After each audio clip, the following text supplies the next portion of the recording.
What do you That's think? the most What do you think the hardest Super Nintendo game is?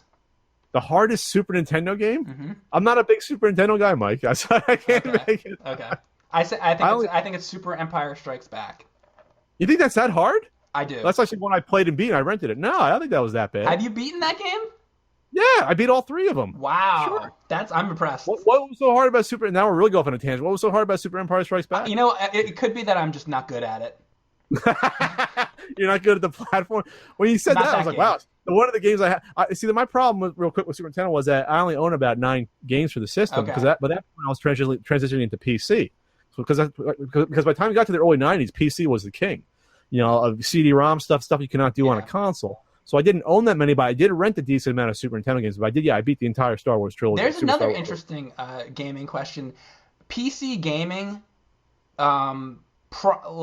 around the Doom era, like not 93, 94. yeah. But I had friends that were playing games in like 1990.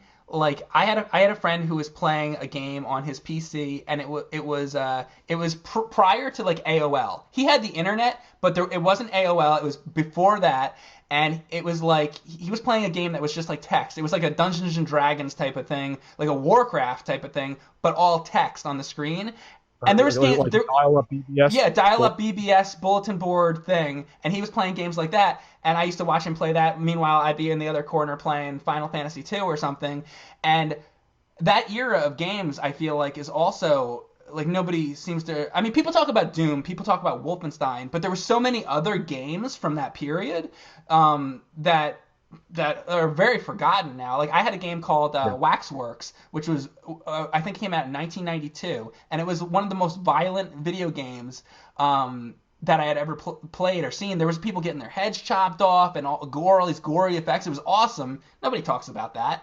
People talk about everybody talks about Call of Duty, but what happened to all those games?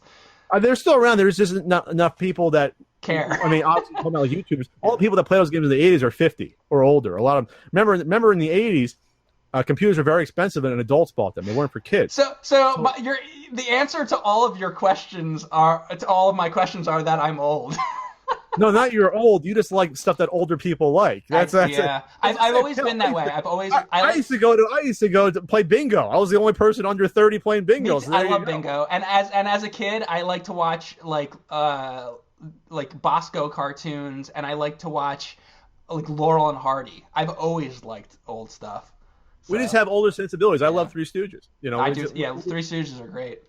I was the only kid I knew that owned Three Stooges on the NES, which was originally a Cinemaware game on Amiga and on the computer. But yeah, that's what it comes down to. Is a lot of those games in the 80s, mostly for adults. And there are people there's like a whole big DOS preservation project. I love DOS. Because a lot of the software on DOS is very regional, and a lot of it, not a lot of it, but it's almost like the silent film era where it's a decent amount's lost. So they try to catalog all the names of all the software, not just games, all the software that they knew that existed, and now are trying to get backup copies. It's a whole huge project. Did you ever play Bill Gates' DOS game? Bill Gates' DOS game? Bill Gates made a video game, and it was called... I had no idea. Bill Gates made a video game, and it was called Donkey.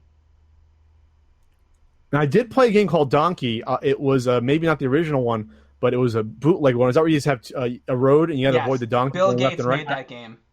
Oh, he did the original? I played probably a bootleg version. Oh, okay. Wow. Yeah. I played that.